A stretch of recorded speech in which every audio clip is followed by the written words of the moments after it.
Hello everyone, welcome to Eduseeker. और आज की वीडियो लेक्चर में हम लोग जो टॉपिक कवर करने वाले हैं वो है कि हम लोग मोस्ट इम्पॉर्टेंट पीवाईक्यूज डिस्कस करेंगे जो आपके latest UGC net paper 1 exam में पूछे गए हैं।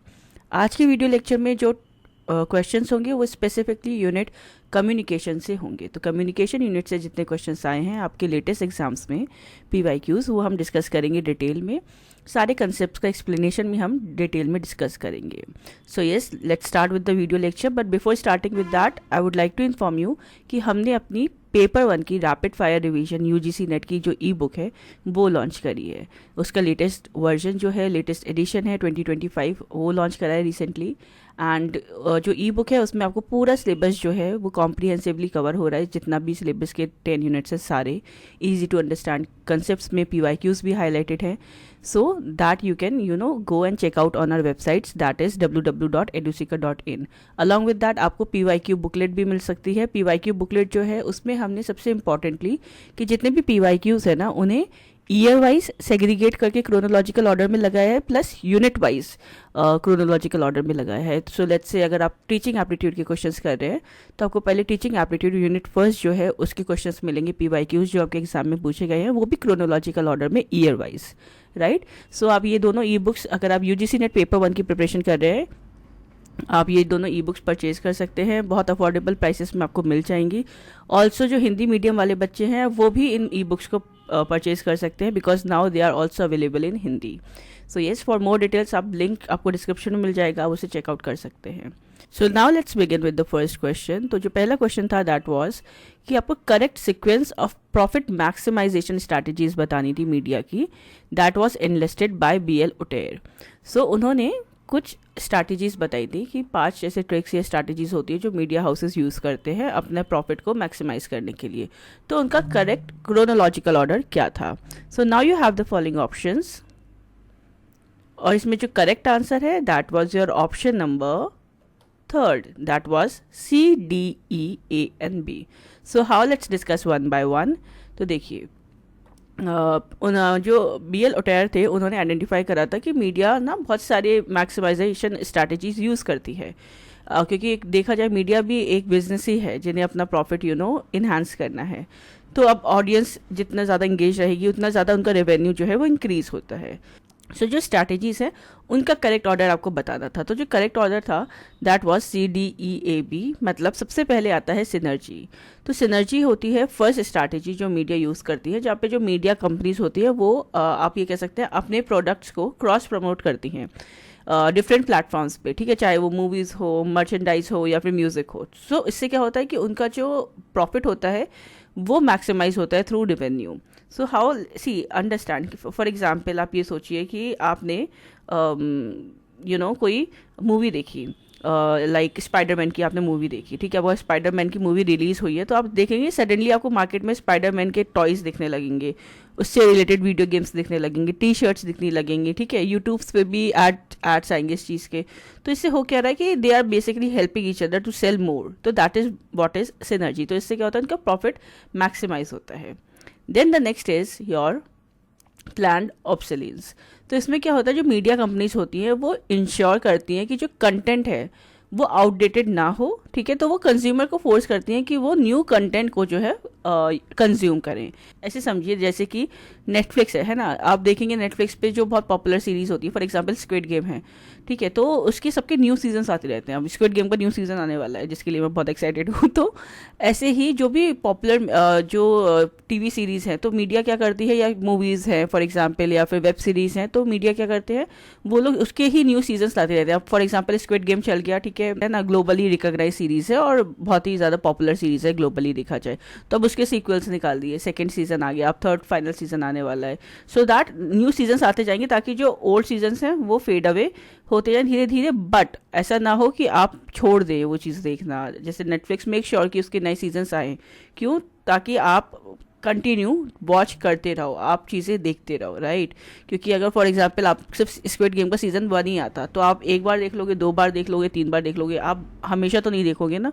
तो इसलिए नए सीजन्स, नई अपडेट्स हमेशा आते ही रहती हैं, तो वो मीडिया प्लान करती है उसी हिसाब से, सो दैट आप एंगेज रहो, आप you keep watching and playing the you keep watching and playing. So that is basically D. Then the next is E, which is logic of safety.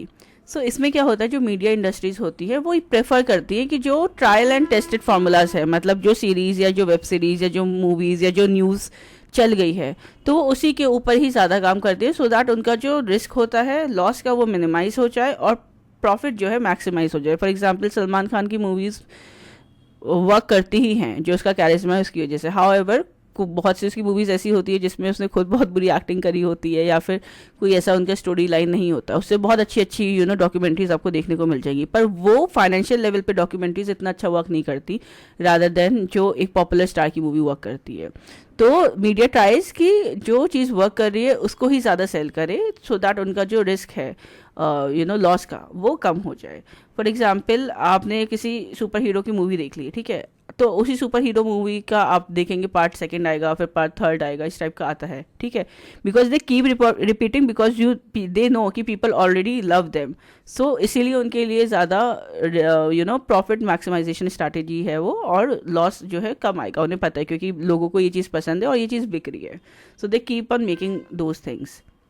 Then the next is कि जब कुछ नहीं चलता तो media uses celebrity, क्योंकि जितना famous personality होता है इन्हांस करता है मीडिया का अपील, ठीक है, अट्रैक्ट करता है ऑडियंस को और एडवर्टाइजमेंट में भी काफ़ी मदद मिलती है. सो फॉर एग्जांपल अगर कोई प्रोडक्ट है, ठीक है, अगर वो शाहरुख खान बेच रहा है या फिर विराट कोहली प्रमोट कर रहा है तो उस पर अल्टीमेटली सारी जितनी ऑडियंस है उसकी रिलायबिलिटी आ जाएगी. वो ब्रांड के बारे में कोई नहीं पूछेगा कि वो ब्रांड कैसे फंक्शन कर रही है, क्या उसके एथिकल ग्राउंड्स है कि नहीं. सबको ये लगेगा क्योंकि शाहरुख खान या विराट कोहली प्रमोट कर रहा है तो देखी दाखी कर रहे होंगे, बहुत बड़ी ही ब्रांड होगी, तो उस पर रिलायबिलिटी अपने आप आ जाएगी. सो जो कंपनीज है वो सेलिब्रिटीज़ को यूज़ करती है to grab attention. And for that matter media भी, आप देखिए आजकल मीडिया में भी कितना ज़्यादा वायरल कंटेंट आता है जो सेलिब्रिटीज़ की लाइफ, उनकी पर्सनल लाइफ से रिलेटेड होता है. So yes. Then the next is spectacle. तो स्पेक्टिकल क्या होता है, इसमें मीडिया थ्राइव करती है on visual grandeur and sensationalism. For example कोई ब्लॉकबस्टर मूवीज़ है या कोई रियलिटी शो है जैसे कि बिग बॉस वगैरह, ठीक है, कोई भी वायरल कंटेंट है तो वो जो है वो मैक्सिमाइज करता है ऑडियंस की इंगेजमेंट और मीडिया के प्रॉफिट को बढ़ाता है. सो फॉर एग्जांपल कोई रियलिटी टीवी शो है जैसे कि मैंने नाम लिया बिग बॉस का भी. अब big boss is very popular कि इसमें बहुत लड़ाइयाँ भी होती हैं, ठीक है, बहुत सारी चीज़ें होती ही रहती हैं. तो ये जो चीज़ें हैं लोग देखते हैं तो इस चीज़ को वो लोग ज़्यादा प्रमोट करते हैं मीडिया, सो दैट उन्हें और ज़्यादा इंगेजमेंट मिले. So basically this is the entire sequence जो रिफ्लेक्ट करता है लॉजिकल ऑर्डर, जिसमें मीडिया जो है वो कॉर्पोरेशन इम्प्लीमेंट करती है कि इन स्ट्रैटेजीज़ को अगर वो यूज़ करेगी तो वो अपने प्रॉफिट को मैक्सिमाइज कर सकती है और ऑडियंस की जो इंगेजमेंट है उनको बढ़ा सकती है. बिकॉज मीडिया भी एक, आप देखा जाए जो मीडिया हाउसेस होते हैं, जो मीडिया है चाहे सोशल मीडिया हो या ट्रेडिशनल मीडिया हो, वो लोग भी कहीं ना कहीं एजुकेशन के अलावा, इंफॉर्मेशन के अलावा, कम्युनिकेशन के अलावा एंटरटेनमेंट को भी सेल करते हैं, ठीक है. So it is also a business, उनका भी गोल है to make more money. So this is how they can earn more money. So now let's move with the next question. The next question is कि आपको list first को list second से match up करना है. So now you have to choose the correct answers from the options given below, और जो correct answer है that is your option number 4th. So how let's discuss in detail. देखिए सबसे पहला जो है that is paparazzi. So paparazzi आपका correct match होगा 4th वाले से, जो है फ्रीलांस फोटोग्राफर्स जो सेलिब्रिटीज़ को स्टॉक करते हैं. तो पेपराजी जैसे आपने देखा होगा, फॉर एग्जांपल आप इंस्टाग्राम पे चेक कर लीजिए, कुछ अकाउंट्स वायरल भयानी का है, ठीक है, और भी पेपराजीज आपको मिल जाएंगे. तो वो लोग क्या करते हैं, वो लोग फ्रीलांसर्स फोटोग्राफर्स को हायर करते हैं, और ये जो फ्रीलांसर्स फोटोग्राफर्स होते हैं ये होते हैं पेपराजी. तो जैसे कि इसमें भी सेलिब्रिटीज़ के ना अलग अलग वो होते हैं, जो ज़्यादा पॉपुलर सेलिब्रिटी होता है उसकी अगर वो लोग फ़ोटो लेते हैं बहुत क्लियर और बहुत अच्छी कोई फ़ोटो, तो उसको वो लोग सेल करते हैं मार्केट में और उससे वो पैसे कमाते हैं. तो पेपराजी बेसिकली सेलिब्रिटीज़ को फॉलो करते हैं, और बहुत टाइम ऐसा भी होता है कि ये सीक्रेटली फॉलो करते हैं. आपने नहीं देखा होगा कि कभी वो जिम जा रहे हैं, उन लोग को नहीं पता और एकदम से पेपराजी आ गए. बट अब ये जो है, अब ये बिजनेस फॉर्म में हो गया है कि लोग अब खुद बुलाते हैं पेपराजी को अपने आप को कवर करने के लिए. That is a different story. Anyways, then next is parody. So parody is basically making fun of someone, एक इनडायरेक्ट वे में, ठीक है. एक ये ह्यूमरस इमिटेशन होता है जिसमें आप मॉक करते हो किसी भी एस्पेक्ट, किसी भी पर्सन के एक एस्पेक्ट को या फिर किसी के वर्क को या जॉनर को, ठीक है। सो बेसिकली आप ये समझिए पैरोडीज लाइक आपने कोई फ़नी वीडियो देखी होगी यूट्यूब पे जिसमें कोई इंसान किसी को इमिटेट कर रहा है, किसी पॉलिटिशियन को इमिटेट कर रहा है या किसी मूवी सीन को इमिटेट कर रहा है एक सिली वे में, तो वो बेसिकली पैरोडी होती है, एक टाइप ऑफ कॉमेडी होती है जहाँ पे लोग एक दूसरे को मॉक करते हैं, मिमिक करते हैं समवन और समथिंग, ठीक है, but it is often without being too harsh, so that is basically parody. Then the next is your radical reading. So radical reading में क्या होता है कि ऑडियंस जो है वो रिजेक्ट कर देती है जो भी मीनिंग, वैल्यूज, ओपिनियंस, बिलीव्स होते हैं ऑथर के, ठीक है। So that correctly matches with second one. So a radical reading occurs जब ऑडियंस एक्टिवली रेजिस्ट करती है और अपना इंटरप्रिटेशन रखती है सामने opposite to the intended meaning या फिर डोमिनेंट आइडियोलॉजी। फॉर एग्जाम्पल कोई मूवी है, ठीक है, जिसमें दिखाया गया है कि एक जो रिच बिजनेसमैन है वो जो है वो हीरो है, बट कुछ लोग निकल के आते हैं और वो कहते हैं कि नहीं, ये जो बिजनेसमैन है जो मूवी में दिखाया गया है हीरो, ये कोई हीरो वीरो नहीं है, ये तो विलन है और ये अपने वर्कर्स को एक्सप्लॉइट करता है, और वो डिफरेंट पर्सपेक्टिव एंड ओपिनियन लेके आते हैं। So that is basically a radical reading जहाँ पे ऑडियंस जो है वो अग्री नहीं करती विद द स्टोरी जो आपको दिखाई जा रही है या जो आपको बताई जा रही है, और ऑडियंस के पास खुद के अपने लॉजिकल रीजनिंग्स होती हैं, खुद के अपने ओन मीनिंग्स होते हैं for that particular thing. So that is basically it is radical reading. Then next is soap opera. So basically it matches with serial drama genre. So एक ये long running serial drama होता है typically featuring emotional and melodramatic storytelling. India के daily soaps वगैरह जैसे अनुपमा हो गई क्योंकि सास भी कभी बहू हुआ करता था, सो या तो the correct matches is basically option number 4th. Now let's move with the next question. The next question is कि आपको बताना है कि लाइन ऑर्गेनाइजेशन में सबसे बेस्ट सूटेड कम्युनिकेशन फ्लो कौन सा है. So now you have the following options और जो करेक्ट आंसर है that is your option number 3rd which is downward. So देखिए एक लाइन ऑर्गेनाइजेशन जो होता है वो हायरार्किकल स्ट्रक्चर को फॉलो करता है जहाँ पे जो अथॉरिटी होती है, जिसके पास पावर होती है, वो फ्लो होती है टॉप डाउन, ठीक है. जो सबसे हायर लेवल पे है, एपेक्स लेवल पे, उसके पास सबसे ज़्यादा अथॉरिटी होती है. फिर जितना लेवल नीचे आता जाता है अथॉरिटी जो है कम होती जाती है, पावर कम होती जाती है, ठीक है. सो हायर लेवल मैनेजमेंट जो है वो इंस्ट्रक्शन देता है लोअर लेवल्स को. सो देयरफॉर जो करेक्ट आंसर होगा वो होगा डाउनवर्ड कम्युनिकेशन. लाइन ऑर्गेनाइजेशन में downward communication is the correct answer, क्योंकि इसमें क्या होता है, इंफॉर्मेशन हो गया या इंस्ट्रक्शन हो गया या डिसीजन हो गया, जो भी हायर मैनेजमेंट ने बताया है वो पास करते हैं सबऑर्डिनेट्स को. इससे वो इंश्योर करते हैं clarity in job roles and expectations. बाकी जो अदर हैं options, these were horizontal communication. तो हॉरिजॉन्टल कम्युनिकेशन देखिए होता है एम्प्लॉयज़ के बीच में जो सेम लेवल पे होते हैं, ठीक है, कोई इसमें अबव और बिलो नहीं होता. Then when we talk about upward communication तो that is opposite of downward communication. इसमें क्या होता है, जो सबऑर्डिनेट होते हैं वो रिपोर्ट करते हैं सुपीरियर्स को, ठीक है, बट वो सेकेंडरी नहीं होते लाइन ऑर्गेनाइजेशन में. Then next was gestural communication. तो ये ऐसा कम्युनिकेशन होता है जो वर्बल क्यूज के थ्रू करा जाता है, ठीक है, एक primary communication flow in a structured organisation. So basically अगर आप जेस्चरल कम्युनिकेशन की बात करें तो इसमें बॉडी लैंग्वेजेस का यूज़ करा जाता है. जैसे आप आप नॉट कर रहे हो या पॉइंट कर रहे हो तो it is use, but however it is not the main way to work gets done in such formal settings. तो ये इनफॉर्मल सेटिंग्स में ही आ जाता है जेस्चरल कम्युनिकेशन. फॉर एग्जाम्पल जो करेक्ट ऑप्शन था दैट वाज डाउनवर्ड कम्युनिकेशन. तो डाउनवर्ड कम्युनिकेशन आप एग्जाम्पल के थ्रू समझिए, जैसे कि स्कूल है, ठीक है, ये स्कूल में हाईएस्ट अथॉरिटी होती है कौन, प्रिंसिपल. फिर क्या आते हैं, टीचर्स आते हैं, फिर आते हैं स्टूडेंट्स, राइट. तो जो प्रिंसिपल होता है वो पहले कमांड देता है टीचर्स को कि आप ऐसे ऐसे गेम्स ऑर्गेनाइज कराइए ताकि बच्चों की को करिकुलर एक्टिविटीज़ में इन्हांसमेंट आए, उनका जो स्किल्स हैं वो भी डेवलप हों. फिर जो टीचर्स होते हैं फिर वो बच्चों में जाके वो गेम्स कंडक्ट कराते हैं. तो जो अथॉरिटी है, जो डिसीजन है, वो हायर लेवल से फ्लो हो रहे हैं towards the downward communication. So that is why it is the correct answer.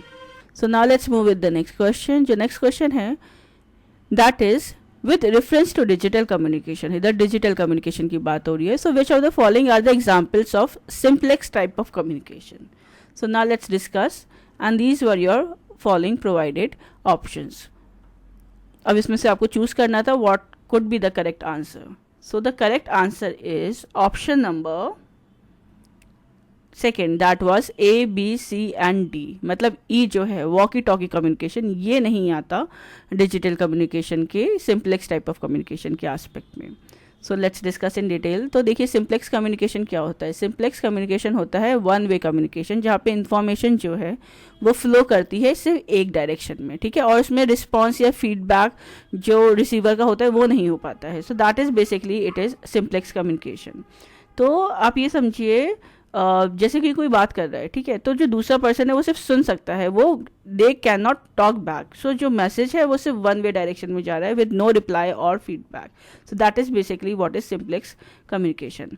अब इसके एग्जाम्पल हो गए, सबसे पहला हो गया जो आपका ऑप्शन में दे रखा था, दैट वाज रेडियो ब्रॉडकास्टिंग। तो रेडियो ब्रॉडकास्टिंग में क्या होता है, वन वे कम्युनिकेशन होता है from the broadcaster to the audience, ठीक है, और जो रेडियो जॉकी है वो अपना जो सेशन है वो कंडक्ट कर रहा होता है और जो ऑडियंस है वो सुन रही होती है। देन सेकंड है टेलीविजन ब्रॉडकास्टिंग। तो ये भी वन वे कम्युनिकेशन होता है।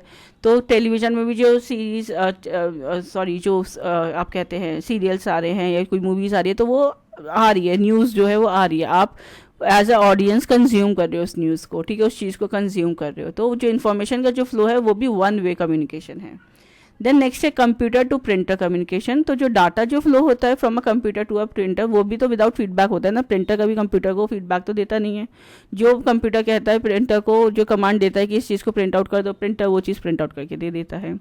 Then the next is keyboard to computer communication. तो इन्फॉर्मेशन जो है वो सेंड कर रहा है keyboard to the computer, but वो वाइस वर्सा तो नहीं हो रहा ना कि अब कंप्यूटर भी कीबोर्ड को बोल रहा है कि नहीं तूने ये चीज़ सही से टाइप नहीं करी, तो ऐसा तो नहीं हो रहा है। So that is basically A, B, C and D is a part of simplex communication when we talk about one way communication. Whereas incorrect जो ऑप्शन है वो है वॉकी टॉकी, क्योंकि वॉकी टॉकी में आपने देखा होगा दो होते हैं वॉकी टॉकी, मतलब दो लोग कम्युनिकेट करते हैं। तो उसमें क्या होता है, हाफ डुप्लेक्स कम्युनिकेशन होता है, जहाँ पे जो दोनों पार्टीज है वो कम्युनिकेट कर सकती हैं एक दूसरे से, ठीक है, but only one at a time. मतलब ये नहीं है कि दोनों साथ में बोलते हैं। पहले अगर वॉकी टॉकी दो हैं A एंड B, तो पहले A बोलता है, फिर B उसको ऑन करके बोलता है कि I have receive the message and this is the corresponding thing. तो ऐसे चीज़ होती है वॉकी टॉकी में। बट स्कूल में इवन तो बचपन में मैंने बहुत खेला है वॉकी टॉकी के साथ। सो that is how it works. तो वॉकी टॉकी में फीडबैक का, रिटर्न इन्फॉर्मेशन फ्लो का ऑप्शन रहता है। वेयर एज जो अगर जब टू वे कम्युनिकेशन हो गया तो वो सिंप्लेक्स कम्युनिकेशन का पार्ट नहीं आएगा। सो इसीलिए ऑप्शन E जो है वो सिंप्लेक्स कम्युनिकेशन का पार्ट में नहीं आएगा। One of the major barriers जो ऑर्गेनाइजेशनल कम्युनिकेशन में आते हैं वो कौन से हैं। So now you have to choose the correct answer from the options given below, कि इसमें से ऑर्गेनाइजेशनल कम्युनिकेशन में कौन कौन से बैरियर्स आते हैं। So now you have the following options, और जो करेक्ट आंसर है that is your option number 1 जो है semantic distortion. So how let's discuss in detail. देखिए सिमेंटिक डिस्टॉर्शन तब अकर होता है जब मिसअंडरस्टैंडिंग होती है ड्यू टू लैंग्वेज, ठीक है, या फिर जार्गन आ जाता है, या फिर जो मैसेजिंग है वो अनक्लियर है। सो किसी भी ऑर्गेनाइजेशन कम्युनिकेशन में आप ये समझिए अगर इम्प्रॉपर वर्डिंग है, ठीक है, टेक्निकल जार्गन है, कल्चरल डिफरेंसेस हैं, तो जो मैसेजेस होते हैं वो एम्बिगियस हो जाते हैं और उनकी वजह से कन्फ्यूजन क्रिएट होती है। So that is why semantic distortion occur misunderstanding due in the communication process organisational communication में, ठीक है। फॉर एग्जाम्पल आप ये इमेजिन करिए आप एक टीम मीटिंग में हैं अपने ऑफिस में, ठीक है, आपका बॉस कहता है कि we need to synergise our deliverables to improve our KPIs, but you are sitting and they are thinking कि व्हाट डज सिनर्जाइज मीन्स, आपको ये भी नहीं पता, आप ये सोच रहे हैं कि KPI क्या होता है। तो कंफ्यूजन जो है that is of semantic distortion. अब ये कब होता है, ये तब होता है जब लोग डिफिकल्ट वर्ड्स यूज़ करते हैं, कि आपको किसी ने बहुत टेक्निकल वर्ड्स आपके सामने यूज़ कर लिए जो बहुत कॉमन टू हियर नहीं है, तो अब आप वो बात ही नहीं समझ पाए, उसने बोला क्या, आप वो मीनिंग सोचो कि इस वर्ड का मीनिंग क्या होता है भैया जो ये बोल रहा है। So that is also part of semantic distortion, कि लोग जो हैं वो डिफिकल्ट वर्ड्स यूज़ कर लें या टेक्निकल टर्म्स यूज़ कर लें, ठीक है। सो इसकी वजह से जो है कम्युनिकेशन लैग आ जाता है, या फिर जो मैसेज है वो बहुत अनसाउंड है, मतलब क्लियर नहीं है, कन्फ्यूजिंग है, तो उसे लोग अच्छे से इंटरप्रेट नहीं कर पाते, या फिर जो लैंग्वेज या कल्चरल डिफरेंसेस है। फॉर एग्जांपल मेरी जो लैंग्वेज है नॉर्थ इंडिया की वो अलग है और साउथ इंडिया की लैंग्वेज अलग है, और मैं अगर किसी कंपनी में दोनों लोग हैं तो हमें एक मिडिल ग्राउंड पे आना पड़ेगा कि हम लोग इंग्लिश यूज़ करें। अगर मैं अपनी हिंदी में बोलूँ और वो अपने साउथ इंडियन लैंग्वेजेस में बोलेंगे तो फिर कम्युनिकेशन नहीं हो पाएगा। अब जो बाकी जो ऑप्शंस थे वो करेक्ट क्यों थे, मतलब वो इनकरेक्ट क्यों नहीं थे, वो इसलिए क्योंकि पहला दे रखा था इफेक्टिव डाउनवर्ड कम्युनिकेशन। तो अगर डाउनवर्ड कम्युनिकेशन इफेक्टिव वे में हो रहा है तो इससे कम्युनिकेशन इंप्रूव होता है, ठीक है, कम्युनिकेशन बैरियर नहीं आता। सो that is why it is not the correct answer for this question. Immediate feedback होता है तो वो भी प्रमोट करता है कि मिसकम्युनिकेशन ना हो, और मिसकम्युनिकेशन के जो चांसेस होते हैं वो बहुत कम हो जाते हैं, कम्युनिकेशन का प्रोसेस और स्मूथ हो जाता है। तो ये बैरियर नहीं होता फीडबैक का जो सिस्टम होता है। Then next is flexible environment, मतलब आप सपोर्ट कर रहे हो ओपन कम्युनिकेशन को रादर देन आप उसे हिंडर कर रहे हो। तो जब फ्लेक्सिबल ह्यूमन एनवायरनमेंट है तो फिर कम्युनिकेशन का ये बैरियर की तरह काम नहीं करता। So therefore the correct answer is option number 1 which was semantic distortion. So the next question is कि which of the following help in improving communication. तो देखिए इस टाइप के जो क्वेश्चंस होते हैं ना बहुत इजी टू अंडरस्टैंड होते हैं। बहुत सी स्टेटमेंट्स आपको दे दी गई होती हैं और आपको इसमें से करेक्ट आंसर चूज करके बताना होता है। जब जो हमने ई बुक में कम्युनिकेशन का जो दे रखा है यूनिट, आप वो रीड करेंगे ना अच्छे से, तो बहुत बार आपको ऐसा लगेगा ये तो बहुत बेसिक पॉइंट्स हैं, इन्हें क्या रीड करना, ये तो सबको पता होते हैं। पर वही बेसिक पॉइंट से ही आप देखिए क्वेश्चंस को फ्रेम कर लिया जाता है, बस लैंग्वेज थोड़ी अलग कर दी जाती है, पॉइंट्स में कर दिया जाएगा, ठीक है। तो वो चीज़ आप हमेशा हर एक लाइन अच्छे से पढ़िएगा। So the correct answer for this question is option number second, that is B, C and D. So how let's discuss in detail. देखिए इफेक्टिव कम्युनिकेशन जो होता है सबसे पहले उसमें क्लैरिटी चाहिए होती है, अंडरस्टैंडिंग चाहिए होती है और कंसिडरेशन चाहिए होता है रिसीवर के एंड पे, ये चीज़ याद रखिएगा। अब हम कह रहे हैं कि जो बी, सी एंड डी है वो करेक्ट है और ए और ई है वो करेक्ट नहीं है। तो हम कह रहे हैं कि जो बी, सी एंड डी है वो करेक्ट है और ए और ई जो है वो फॉल्स है। क्यों? देखिए बी था दैट वाज इंटेलिजिबल इनकोडिंग, तो दैट इज़ ट्रू, क्योंकि अगर इनकोडिंग जो है वो सही से होगी तो फिर क्लियर मैसेज का फॉर्मुलेशन होगा। अब कम्युनिकेशन के प्रोसेस में क्या होता है, सेंडर होता है जो मैसेज को डिलीवर करता है, ठीक है, इनकोड करके। अगर उसने मैसेज जो है वो उसकी इनकोडिंग अच्छे से करी है, सही प्रॉपरली तरीके से सेंड करा है मैसेज, तो डिकोडिंग भी उसकी इजीली हो पाएगी। So that is how it is correct. Then the next is your, then the C is clarifying the purpose of message. तो ये भी ट्रू है बिकॉज जब आप जो मैसेज है उसका पर्पस जो है वो क्लैरिफाई कर सकते हो, क्योंकि जब आप किसी मैसेज का पर्पस जो है सेंड करने का वो क्लैरिफाई कर सकते हो तो वो उसकी अंडरस्टैंडिंग के लिए भी बहुत इजी होगा कि उसका वो किस कॉन्टेक्स्ट में आपको मैसेज दिया गया है, क्या इंटेंडेड मैसेज, क्या इंटेंट था उस मैसेज को भेजने का, और उसको समझने में भी आसानी होगी। सो ये भी करेक्ट है इफेक्टिव कम्युनिकेशन के लिए। Then the next was D, तो इसमें दे रखा था आइडेंटिफिकेशन ऑफ रिसीवर्स नीड्स। तो ऑब्वियसली अगर आपको पता है कि जो रिसीवर जिसको आप मैसेज भेज रहे हो, ठीक है, वो मैसेज को कैसे कंज्यूम कर पाएगा, कैसे इफेक्टिवली टेलर कर पाएगा, तो और आपको पता है कि अगर उसको ये लैंग्वेज में इजीली समझ में आएगा और आप उसी लैंग्वेज में ही आइडेंटिफाई करके उसको वो मैसेज भेजते हो, तो फिर जो कम्युनिकेशन होगा वो ज़्यादा इफेक्टिव होगा, right. So that is how it works. So B, C and D is the correct one. Whereas A की बात करें तो ए जो है वो फॉल्स है। तो ए में जो दे रखा था स्टेटमेंट वो थी non consideration of others views. तो अगर आप कोई मैसेज दे रहे हो, ठीक है, और आप कंसिडर ही नहीं हो दूसरों के व्यूज़ के बारे में, अंडरस्टैंडिंग के बारे में, तो फिर कम्युनिकेशन इफेक्टिव कैसे होगा। फॉर एग्जाम्पल जब हमने इसकी फर्स्ट वीडियो डाली थी तो हमने खाली इंग्लिश में डाली थी, राइट। फिर बच्चों के कमेंट्स आए कि मैम हिंदी में भी करिए। फिर सेकंड वीडियो से भी स्टार्टेड हिंदी वर्जन ऑल्सो, कि हिंदी वर्जन भी साइड में आने लगे ताकि हिंदी मीडियम वाले बच्चे जो हैं समझ पाएँ चीज़ों को। तो उसमें क्या हुआ, हमने कंसिडर करा उनकी डिमांड को और फिर उस हिसाब से हमने आगे अपना कम्युनिकेशन प्रोसेस चलाया, है ना। अब यही चीज़ को अगर हम नॉन कंसिडर करते, हम नहीं इस चीज़ को कमेंट्स को सीरियसली लेते और हम सिर्फ इंग्लिश के ही वर्जन सारे यूनिट्स के देते रहते, तो फिर जो बच्चे हैं हिंदी वाले उन्हें चीज़ें शायद इतने अच्छे से समझ में नहीं आती, ठीक है। तो वो नॉन कंसिडरेशन जब हो जाता है तो हमारा जो कम्युनिकेशन है वो भी इफेक्टिव नहीं होता। इफेक्टिव कम्युनिकेशन तब होता है कि जो मैं पढ़ा रही हूँ आपको वो चीज़ सेम समझ में आ रही है, पर अगर मैं पढ़ा रही हूँ और हिंदी वाले बच्चे को वो चीज़ दिख ही नहीं रही है स्क्रीन पे, वो नहीं समझ पा रहे हैं, तो फिर कम्युनिकेशन इफेक्टिव कैसे रहेगा, कम्युनिकेशन तो नॉन इफेक्टिव हो जाएगा ना। सो दैट इज़ वाई ये जो है वो करेक्ट इनकरेक्ट था, फॉल्स था। देन जो नेक्स्ट थी that was E.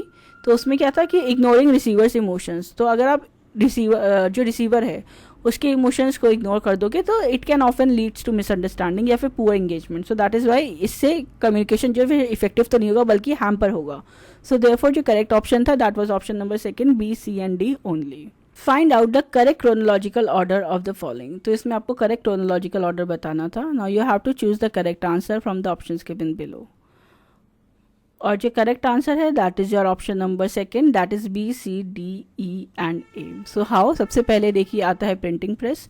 Printing press को जॉन्स गुटेनबर्ग ने इन्वेंट करा था 15th सेंचुरी अराउंड में। सो ये सबसे अर्लीस्ट इन्वेंशन है अमंग द अदर ऑप्शंस जो दे रखे हैं।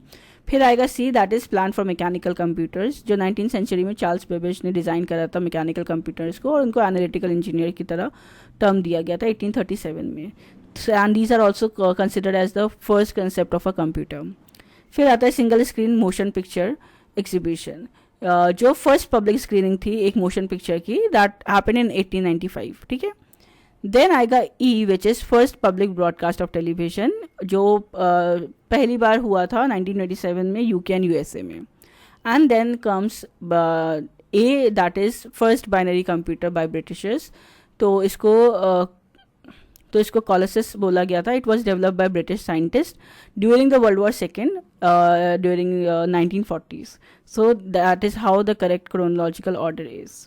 So the correct answer is your option number 2 according to the correct order. Now let's move with the next question. The next question is कि according to Marshall McLuhan, ठीक है, examples of high definition media are which among the following. तो high definition media कौन कौन सी होती हैं? So now you have to choose the correct answer from the options given below. And the correct answer is option number 2, that is B, C and D. So how, let's discuss in detail. देखिए, Marshall McLuhan जो होते हैं उन्होंने describe करा था कि there are high definition media. ठीक है, ये जो मीडिया होते हैं they provide a lot of detail information and इनमें एफर्ट भी है, इतना ज़्यादा रिक्वायर्ड नहीं होता. ठीक है, from the audience to understand, बहुत ईजी टू अंडरस्टैंड होता है, तो ऑडियंस को इसलिए इसमें ज़्यादा एफर्ट डालना नहीं पड़ता. अब जो करेक्ट आंसर रहेगा इसके according that was photograph, radio and cinema. क्योंकि जो फोटोग्राफ होती है, देखो उसमें ना बहुत सारे विजुअल डिटेल्स होती है, तो जो व्यूअर्स है आपको सिर्फ किसी भी फोटोग्राफ को एक्सप्लेन करने की जरूरत नहीं थी. फोटोग्राफ्स में सब अपना इंटरप्रिटेशन ले सकते हैं. किसी सीनरी की फोटोग्राफी है, किसी को कुछ पसंद आ रहा है, किसी को कुछ पसंद आ रहा है, उसमें सबकी अपनी अपनी इमेजिनेशंस होती हैं, तो वो व्यूअर के डिस्क्रिप्शन पे छोड़ दी जाती है. So that is basically photograph. तो फोटोग्राफ एक हाई डेफिनेशन मीडिया में आ गया. देन आ गया रेडियो. रेडियो भी डिलीवर करता है क्लियर, ठीक है, मैसेजेस को डिलीवर करता है, डिटेल्ड ऑडियो कंटेंट होता है, और it only engage the sense of hearing. तो ये चीज़ याद रखिएगा. Then next is cinema. तो सिनेमा में क्या होता है, मूवीज़ होती हैं, मूवीज़ प्रोवाइड करती हैं हाई रेजोल्यूशन इमेजेस, साउंड, तो एक कंप्लीट एक्सपीरियंस देती है विदाउट रिक्वायरिंग द व्यूअर की उसे ज़्यादा इमेजिनेशन करनी पड़े. So that is how these are the correct options. Why speech and cartoon are not correct options? Because speech and cartoon are the part of low definition media. How? Because speech एक low definition media है, क्योंकि इसमें जो context होगा message का या जो भी टोन होगी आपके बात करने की, वो बहुत ज़रूरी होती है even on the part of listener, कि वो एक्टिवली इंटरप्रेट कर पाए कि जो आप बात करते हैं, कि अगर आपने कोई चीज़ मिस कर दी तो वो गैप्स को फिलअप कर पाए. सो दैट इज़ वाई इसमें जो रिसीवर है उसकी काफ़ी इन्वॉल्वमेंट रहती है, तो इसे लो डेफिनेशन मीडिया कहते हैं. कार्टून हो गया. कार्टून जो होते हैं दे आर ऑफन सिंप्लीफाइड, ठीक है, बट वो एग्जैजरेटेड भी होते हैं, तो therefore they do leave a room for interpretation, so that's why they make them a low definition media. So ये चीज़ याद रखिएगा. So the next question is Ferdinand de Saussure approach to the study of science is described as which among the following? However, जो मैंने इनका नाम pronounce करा, I don't know सही से करा या नहीं, but I hope कि यही ऐसे ही प्रोनाउंस होता हो. सो येस, अब इसमें आपको बताना है कि जो स्टडी ऑफ साइंस की जो अप्रोच होती है उसको आप क्या बोलते हैं. So now you have the following options and the correct answer is option number 1 which is semiology. तो study of science is called as semiology. So it was this person, ठीक है, इनकी अप्रोच थी to the study of science और इन्होंने बोला था it is called सीमियोलॉजी. ये जो थे एक ये स्विस लिंग्विस्टिक थे, ठीक है, and he introduce the idea की जो लैंग्वेज है that is a system of science. ठीक है, तो ही बिलीव कि जो साइंस होते हैं दे कंसिस्ट ऑफ 2 पार्ट्स. एक होता है सिग्निफायर, एक होता है सिग्निफाइड. सिग्निफायर क्या होता है? सिग्निफायर होता है द फॉर्म ऑफ वर्ड या फिर सिंबल, जैसे कि ट्री, ठीक है, स्पोकन और रिटन. वह सिग्निफाइड होता है जो मीनिंग होगा या फिर जो कंसेप्ट होगा उस पर्टिकुलर वर्ड के रिप्रेजेंटेशन का. तो जब आप ट्री सुनते हो तो आपके दिमाग में जो इमेज आएगी वो वैसी ही आएगी कि नीचे एक वुडन है, ऊपर से पेड़ पत्ते हैं, ठीक है, तो वो आपके दिमाग में इमेज जो है वो क्रिएट हो रही है. So that is basically it is signified. So that is how semiology science जो है that consist of 2 parts. So semiology is basically the study of science, ठीक है, और कैसे वो फंक्शन करते हैं कम्युनिकेशन प्रोसेस में. इससे क्या होता है, इससे इट हेल्प्स कि आप अंडरस्टैंड कर पाओ मीनिंग को जो बनाया गया है या इंटरप्रेट करा गया है किसी लैंग्वेज या सोसाइटी में. Fine. So that is basically it is semiology. So yes, now let's move with the next question. The next question is the ethic approach to communicate is dash in character. So now you have to choose the correct answer from the options given below. और जो correct answer है that is option number 3 which is universal. So how, let's discuss. देखिए, जो ethic approach होती है communication में वो हम रिफ़र करते हैं किसी भी एक ऑब्जेक्टिव या universal way of studying human behaviour. तो इसमें क्या था, जो जनरल प्रिंसिपल्स होंगे, यूनिवर्सली एक्सेप्टेबल प्रिंसिपल्स होंगे, वो अप्लाई होते हैं टू ऑल कल्चर्स. ठीक है, स्पेसिफिक कल्चरल डिफरेंसेस की इधर बात नहीं हो रही है, ठीक है, मतलब कोई ऐसी चीज़ है जो हर कल्चर में कॉमन है तो वो चीज़ के बारे में, that is basically an etic approach. तो ये जो अप्रोच होती है इट लुक्स एट कम्युनिकेशन एक आउटसाइडर पर्सपेक्टिव से, और फिर वो कॉमन पैटर्न्स को फाइंड आउट करते हैं across different societies. So therefore जो करेक्ट आंसर है that is option number third which is universal, because जो यूनिवर्सल है that corrects go with the etic approach, क्योंकि आपको अंडरस्टैंड करना है कम्युनिकेशन में एक वे में कि वो सारे ह्यूमन बींग्स को अप्लाई करें रिगार्डलेस ऑफ देयर कल्चर, कि वो किस कल्चर से बिलोंग करते हैं, ठीक है। अब आप देख रहे हैं डिफरेंट कल्चर्स में सब लोग ग्रीट करते हैं एक दूसरे को, पर उनके तरीके हाउएवर अलग हो सकते हैं। लाइक फॉर इंडिया में जैसे कि हम नमस्ते करते हैं, कुछ जगह पे हैंड शेक करा जाता है, कुछ जगहों पे बाव करा जाता है, कुछ जगह पे डायरेक्ट हक करा जाता है, और या फिर कुछ कल्चर में डिफरेंट डिफरेंट वर्ड्स यूज़ करे जाते हैं ना। पर जो सेम चीज़ जो आप पैटर्न वो कर रहे हो इसमें आइडेंटिफाई की हर कल्चर में ग्रीटिंग करी जाती है एक दूसरे को, हर एक्शंस डिफरेंट हो सकते हैं। तो जो यूनिवर्सल अप्रोच होगी वो ये होगी कि हर कल्चर में पीपल ग्रीट ईच अदर। अब वो इन डेप्थ चीज़ हो गई कि हर कल्चर में दे यूज़ डिफरेंट मीन्स या फिर different words to greet each other. So that is basically एक यूनिवर्सल कैरेक्टर हो गया, एक यूनिवर्सल रूल हो गया कम्युनिकेशन में, कि हर कल्चर में आपने ये नोटिस कर लिया कि लोग ग्रीट करते हैं विद डिफरेंट बॉडी जेस्चर्स और different words. So greeting is the universal rule, ये आपने नोटिस कर लिया। So that is basically an etic approach. So yes, now let's move with the next question. So the next question is, now you have the list of authors और उनके कुछ concept हैं। सो ये आपको करेक्टली आइडेंटिफाई करने थे। कुछ concept होंगे जो आपको नहीं पता होगा, पर फॉर एग्जांपल अगर आप पॉलिटिकल साइंस के बच्चे हैं तो आपको पता होगा कि ग्राम्सी का सेकंड कंसेप्ट जो है हेजेमनी, तो अगर आप इसके थ्रू भी मैच अप कर सकते थे तो ऑप्शन नंबर सी का सेकेंड वाला जो मैच है वो सिर्फ ऑप्शन नंबर फोर्थ में ही है। So hence that is the correct answer. So ऐसे एलिमिनेशन के थ्रू भी आप क्वेश्चन सॉल्व कर सकते हैं जब आपको आंसर्स नहीं भी पता हो तब भी। So yes, now let's move with the next now let's move with the explanation. So सबसे पहला दे रखा था रोलैंड बार्ट्स, जिन्होंने कंसेप्ट दिया था मिथ का। So he is known for his work of semiotics and myths in culture. तो इनकी एक बुक थी मिथोलॉजीज, जिसमें उन्होंने एक्सप्लेन करा है कि कैसे ऑब्जेक्ट्स, एडवर्टाइजमेंट या फिर कल्चरल सिम्बल्स होते हैं वो एक हिडन मीनिंग्स कैरी करते हैं जो शेप करती है सोसाइटी के बिलीफ को। So that was given, this concept of myth was given by him. Then the next is that is Pierre Bourdieu. तो इनका कंसेप्ट था डॉक्सा का।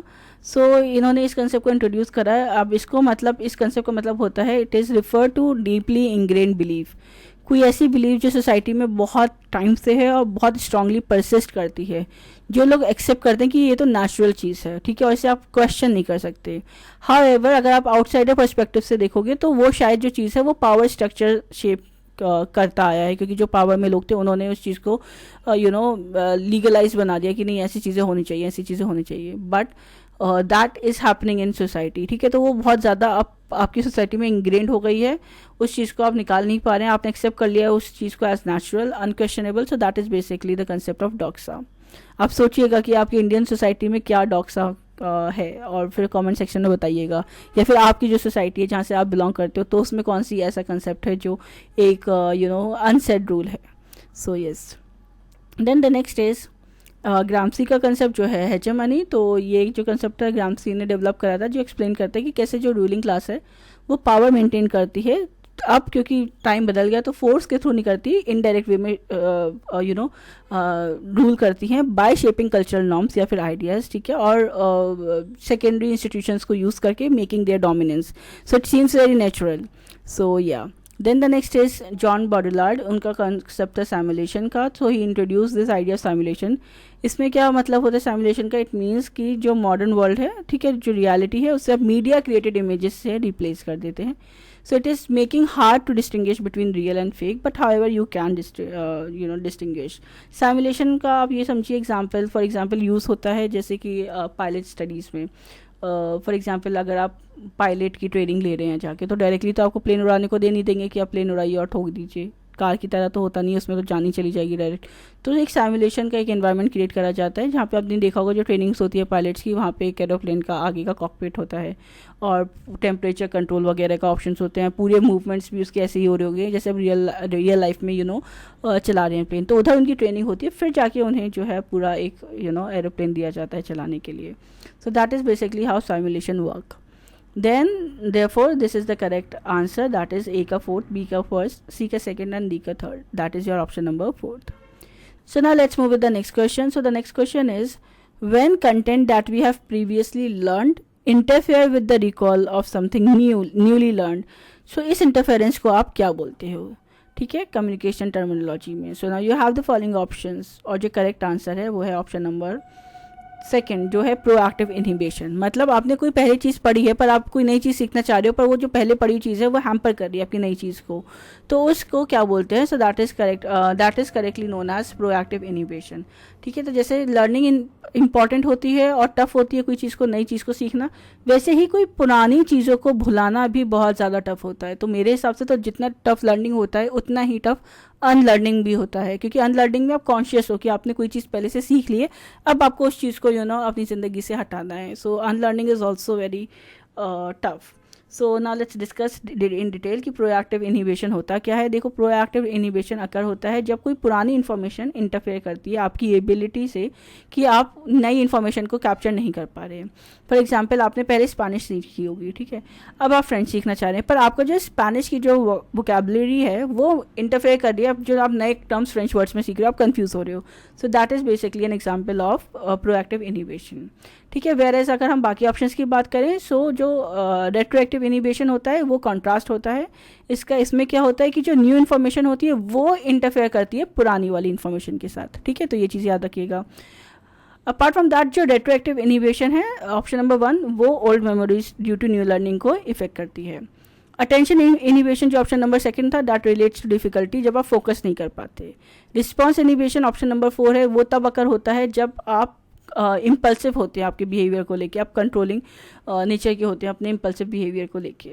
सो जो कंसेप्ट है इनहिबिशन का कम्युनिकेशन एंड लर्निंग प्रोसेस में, वो समझिए इनहिबिशन क्या होता है. इनहिबिशन होता है कम्युनिकेशन एंड साइकोलॉजी में, जिसमें आप अभी समझिए ऐसे प्रोसेस को रिफर करा जाता है जिसमें आप अपने आप को या तो प्रिवेंट कर रहे हो या लिमिट कर रहे हो आपकी कुछ बिहेवियर रिस्पॉन्सेज को. ठीक है, इसमें डिफरेंट टाइप्स ऑफ इनहिबिशन हो सकते हैं जो आपकी लर्निंग को इफेक्ट कर सकते हैं, आपकी मेमोरी को इफेक्ट कर सकते हैं, या फिर आपके एंटायरली कम्युनिकेशन प्रोसेस को इंटरफेयर कर सकते हैं. So now let's move with the another question. So the next question is कि आपको आइडेंटिफाई करना है correct chronological sequence of the following. ठीक है, ये सब इसमें लॉन्चिंग दे रखे हैं सोशल नेटवर्किंग साइट्स के, तो आपको करेक्टली बताना है कि क्या करेक्ट क्रोनोलॉजिकल ऑर्डर रहेगा इनके लॉन्चिंग का. So now you have the following options, और जो करेक्ट आंसर है that is your option number 2, that is ED C B and A. So how let's discuss in detail. देखिए, सबसे पहले आपका आएगा सबसे पहला आएगा आपका War of the Worlds broadcast, जो 1938 में हुआ था. ठीक है, तो ये बहुत फेमस रेडियो ड्रामा था, that was hosted by Orson Welles. ठीक है, जिन्होंने एक पैनिक सिचुएशन कॉज कर दी थी उस टाइम पे. फाइन. देन इसके बाद आपका आएगा launch of Sputnik, that was in 1957. तो जो सोवियत यूनियन थी उसने लॉन्च करा था अपना पहला आर्टिफिशियल सैटेलाइट इनटू स्पेस. फिर आएगा appearance of social network sites 1990s से लेके 2000s में. तो ये अर्ली सोशल नेटवर्किंग साइट्स जो थी, जैसे 6degrees.com, दैट वाज इमर्ज इन 1997. फिर लॉन्च हुआ फेसबुक 2004 में. फिर उसके बाद आएगा आपका ट्विटर, जो 2006 में लॉन्च हुआ था as a micro blogging platform. So therefore the correct chronological order is ED C B and A. Now let's move with the next question. So the next question is कि इनमें से कौन सा concept जो है that is related to mass communication. तो कौन कौन से ऐसे इसमें कम्युनिकेशन के जो प्रोसेस हैं उनसे आप मास कम्युनिकेशन से आइडेंटिफाई कर सकते हो. सो now you have the following options and the correct answer is option number 2, that is A B and C. तो जो पॉप कल्चर प्रॉफिट है वो नहीं आएगा इसका ऑप्शन में, बाकी जो 3 है A B and C, that will the correct answer. So how let's discuss. देखिए, जो ग्लोबल विलेज है ये एक टर्म है जो मार्शल मैकलुहान ने कॉइन करा था. इसका कंसेप्ट यही सजेस्ट करता है कि जो इलेक्ट्रॉनिक मीडिया होती है वो पूरी जो दुनिया है ना उसको कनेक्ट करके रख रही है एक सिंगल कम्युनिटी में, तो making it this communication instant and global. For example, आज के टाइम पे अगर आप इंस्टाग्राम यूज़ कर रहे हो तो आपके इंस्टाग्राम में आप फ्रांस के भी किसी लोग से इंटरैक्ट कर सकते हो, आप कोरियन से भी इंटरैक्ट कर सकते हो, जो भी दुनिया में जहाँ जहाँ नेटवर्क है आप वहाँ उन लोगों से कनेक्ट कर सकते हो. ठीक है, तो एक आपने ये एक डिजिटल कम्युनिटी फॉर्म कर ली. So that is basically the concept of global village is. Then next is medium is the message, so that is the concept by idea by McLuhan only, जिसमें इन्फेसाइज करा जाता है कि जो medium आप follow कर रहे हो वो भी आपके एक्सपीरियंस को, कम्युनिकेशन के प्रोसेस को, परसेप्शन को चेंज करता है more than the content it carries. So medium is the message. जो मीडियम आप फॉलो कर रहे हो वो मीडियम की क्या पावर है, आप सोशल मीडिया यूज़ कर रहे हो या ट्रेडिशनल मीडिया यूज़ कर रहे हो, तो वो भी कैरी करता है कि जो कंटेंट आप कैरी कर रहे हो कि उसका क्या परसेप्शन रहेगा, क्या इफेक्ट रहेगा। Then the next is extension of man. So that is also the concept by McLuhan, जिसमें डिस्क्राइब करा जाता है कि जो मीडिया होती है वो एक एक्सटेंशन होती है एक ह्यूमन बीइंग के सेंसेस का। मीनिंग कि जो टेक्नोलॉजी और कम्युनिकेशन है ये भी ऐसे ही टूल्स हैं जो ह्यूमन की कैपेबिलिटीज़ को एक्सपेंड करते हैं रादर देन डिक्रीज करते हैं। वेरएज अगर आप बात करी जाए पॉप कल्चर प्रॉफिट की, तो ये कोई डायरेक्टली मास कम्युनिकेशन से रिलेटेड नहीं होता, बल्कि एक जनरल टर्म है जो आप यूज़ करते हैं किसी को प्रेडिक्ट करने के लिए, जो भी ट्रेंडीस्ट पॉपुलर कल्चर में है। So that is basically BTS वगैरह। तो ये सब आपके आ गए इसमें पॉप कल्चर प्रॉफिट में। So now let's move with the next question. Anna sits at her kitchen table, ठीक है, and is able to think कि उन्हें क्या क्या चीज़ें खरीदनी है ग्रॉसरी स्टोर से। तो इसमें जो वो अपनी एबिलिटी यूज़ कर रही है वो कौन सी है। So now you have the following options, और जो करेक्ट आंसर है वो है ऑप्शन नंबर 3 जो है रिकॉल। बहुत ईजी है। देखिए, अगर आप कोई भी ऐसी इन्फॉर्मेशन को रिट्राइव कर रहे हो जो आपने ऑब्वियसली पहले से आपके दिमाग में है, आप बस उस चीज़ को याद कर रहे हो, रिकॉल कर रहे हो, तो याद करने को हम लोग इंग्लिश में रिकॉलिंग बोलते हैं। So recall refers to the ability जिसमें आपके पास जो इन्फॉर्मेशन है आप उसे रिट्राइव कर रहे हो from memory without external uses. So that is basically is the correct answer. तो बेसिकली इंडिपेंडेंट थिंकिंग हो गया, no external prompting and different from recite and memorise. तो ये सारे जो एस्पेक्ट हो गए ये रिकॉलिंग के ही हो गए हैं। फॉर एग्ज़ाम्पल जो अन्ना है वो इंडिपेंडेंट थिंकिंग कर रही हैं कि जो उन्होंने पहले चीज़ें याद कर रखी हैं अपने पास में ही वो इन्फॉर्मेशन को रिस्टोर करी कि क्या क्या आइटम्स होने चाहिए। तो उन्होंने पहले सोचा था जब खाना बना रही थी, चाय बना रही थी, तो चाय पत्ती ख़त्म हो गई थी, तो उन्होंने वो याद करा और फिर उन्होंने कहा कि नहीं मुझे चाय पत्ती लेके आनी है। So no external prompting, unlike recognition जहाँ पे ऑप्शंस प्रेजेंट करे जाते हैं, रिकॉल जो है दैट रिक्वायर्स एक्टिवली रिमेंबरिंग, ठीक है। Different from recite and memorise also, क्योंकि रिसाइटिंग में आप रिपीटिंग लर्निंग इन्फॉर्मेशन को इन्वॉल्व करते हो, वेयर एज मेमोराइजिंग में आप स्टोर कर रहे हैं इन्फॉर्मेशन को आगे के लिए, फ्यूचर रिकॉल के लिए। सो देयरफॉर जो करेक्ट आंसर होगा वो होगा recalling only.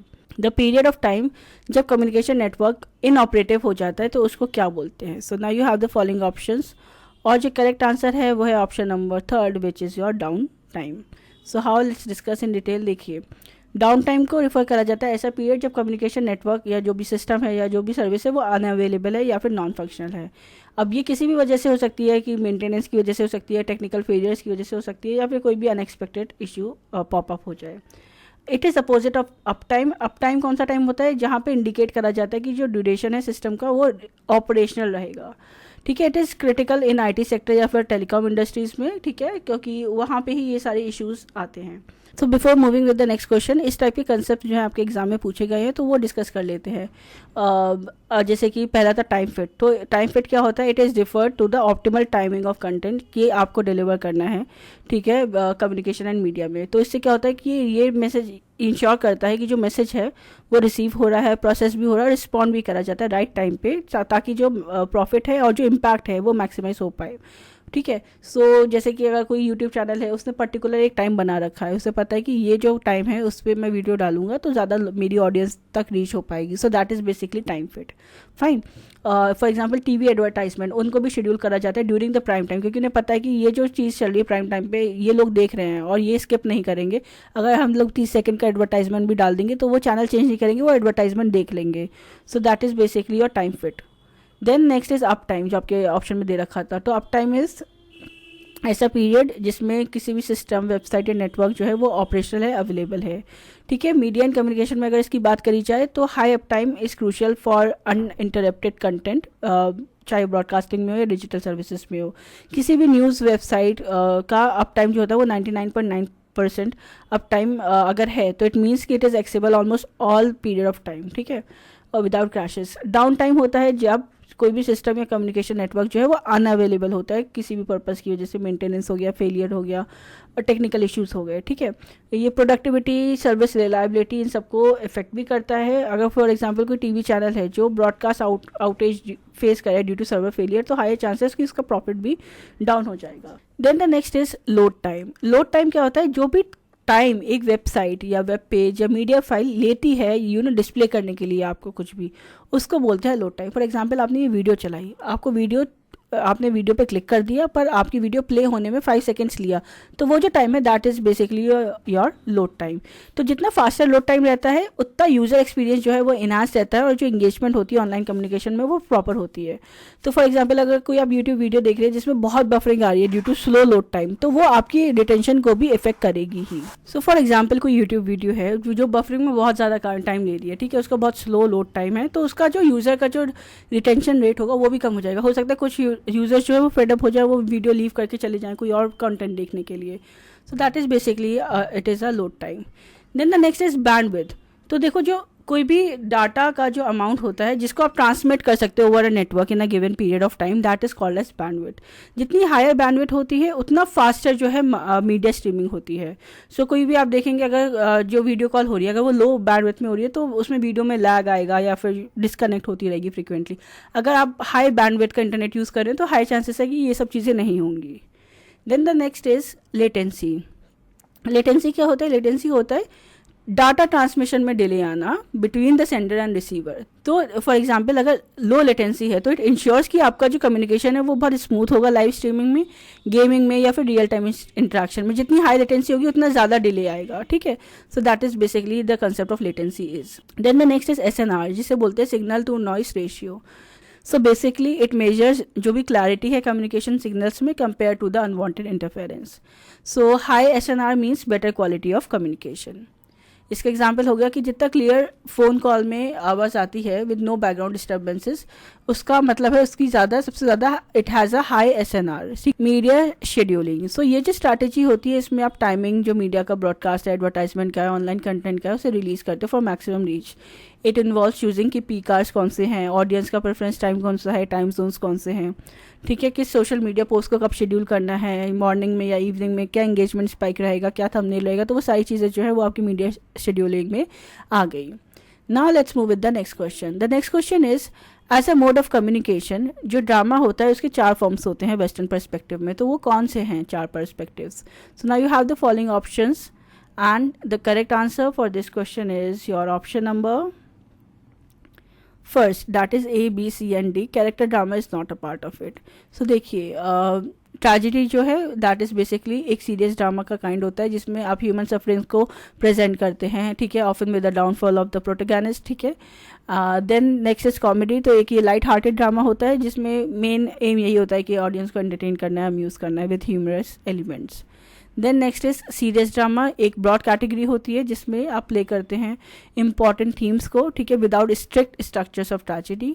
Where as the next is melodrama जो एक हाईली इमोशनल और एक्सैजरेटेड फॉर्म होता है ड्रामा का जो रिलाई करता है स्ट्रॉन्ग इमोशंस में। कैरेक्टर ड्रामा जो है वो इनकरेक्ट है because it is not widely recognise category of western dramatic tradition. So therefore जो करेक्ट ऑप्शन है वो है option number 1 A, B, C and D। So now let's move with the next question. The next question is when communication helps a group to achieve its goals. तो इस communication को आप किस type की communication में डालेंगे? So now you have the following options और जो करेक्ट आंसर है वो है आपका option number 2 that is promotive role. Obviously अगर आपको गोल अचीव करने में हेल्प कर रहा है कम्युनिकेशन तो वो प्रमोटिव ही होगा। अगर आपको इस टाइप के कंसेप्ट नहीं भी पता है आप एक बार क्वेश्चन रीड करो, उनका कीवर्ड निकालो और ऑप्शंस में देखो क्या मैचअप कर रहे हो और आप ऐसे करेक्ट आंसर दे सकते हैं। सो जब कम्युनिकेशन आपको हेल्प करता है किसी ग्रुप को अचीव करने में अपना गोल तो वो प्रमोटिव रोल कहलाया जाएगा कम्युनिकेशन प्रोसेस का, क्योंकि उसमें कोऑपरेशन को फैसिलिटेट करा जा रहा है, कोऑर्डिनेशन को फैसिलिटेट करा जाता है।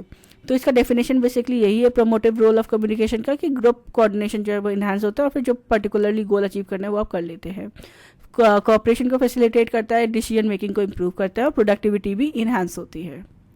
सो यस, टीम वर्क भी बूस्ट होता है। So now let's move with the next question. The next question is कि which technology first mark the separation between transportation and communication. तो ऐसी कौन सी पहली टेक्नोलॉजी थी जिसने सेपरेट करा ट्रांसपोर्टेशन एंड कम्युनिकेशन को? सो now you have the following options और जो करेक्ट आंसर है इसमें that is your option number 1 that is telegraph.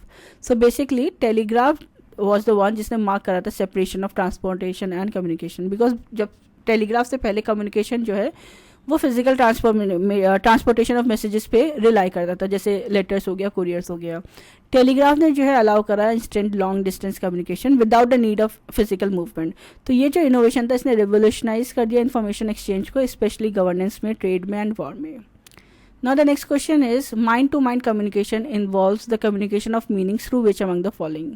So now you have to choose the correct answer from the options given below, कि अगर आप mind to mind communication कर रहे हैं तो इसमें आपको क्या क्या चीज़ें लगेंगी। So now you have the following options and the correct answer is option number 3, that is A, B, C and E. D जो है noise manipulation, वो यूज़ नहीं होगा। So देखिए, physical settings are important because जो भी आपका physical environment है वो आपकी अंडरस्टैंडिंग और इंटरप्रिटेशन को इन्फ्लुएंस करता है। जो भी बिलीफ आप शेयर करते हैं वो कॉमन आइडियोलॉजीज अगर हैं तो कम्युनिकेशन जो है वो इन्हांस होगा। किस वैल्यूज़ को आप अपहोल्ड करते हो, किस कल्चरल वैल्यूज़, पर्सनल वैल्यूज़ का अपहोल्ड करते हो, वो भी आपके कम्युनिकेशन प्रोसेस को शेप करता है। और कॉन्टेक्स्ट की कोई चीज़ आप बात कर रहे हो उसका क्या कॉन्टेक्स्ट है, ठीक है, जो मीनिंग है वो कैसे कंस्ट्रक्ट करा जा रहा है, इंटरप्रेट करा जा रहा है। सो वो भी इस चीज़ को माइंड टू माइंड कम्युनिकेशन में इफेक्ट करता है। So now the next question is कि जो मीडिया का अकाउंटेबिलिटी सिस्टम है वो कैसे इंप्रूव होगा, आप कौन कौन सी क्वालिटी को फोकस करेंगे जब वो इम्प्रूव होगा। सो now you have the following options. Now you have to choose the correct answer from the options given below, और जो correct answer है that is your option number 4th, that is A, C, D and E. Therefore जो option B है that is audience control, उस पर आपको ज़्यादा focus नहीं करना है। सो हाउ लेट्स डिस्कस। देखिए, मीडिया अकाउंटेबिलिटी सिस्टम होता है जिसमें आप ये एम करते हैं कि जो मीडिया की जो क्वालिटी है वो इम्प्रूव हो, वो इनहांस हो यूजिंग मल्टीपल मैकेनिज्म्स। पहला होगा इवैल्यूएशन, कि आप असेस कर रहे हो कि जो भी आपका कंटेंट जा रहा है और जो स्टैंडर्ड्स जा रहे हैं वो फुलफिल कर रहे हैं आपके प्री डिटरमाइंड स्टैंडर्ड से, या फिर आप अपना स्टैंडर्ड गिराते जा रहे हैं एज अ मीडिया हाउस। मतलब आप कुछ भी न्यूज़ दिखा रहे हैं लोगों को जो फेक हो या फिर जो ऑनेस्ट रिपोर्टिंग ना भी हो।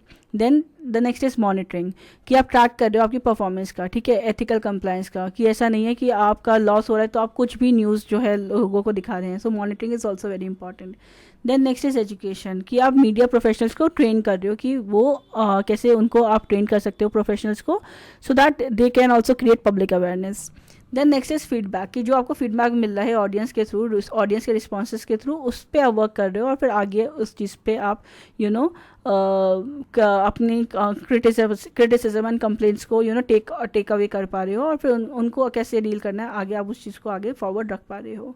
So yes, this was all for today's video. I hope you find this video helpful. Then please do like, share and comment and stay tuned for the more upcoming videos. Thank you.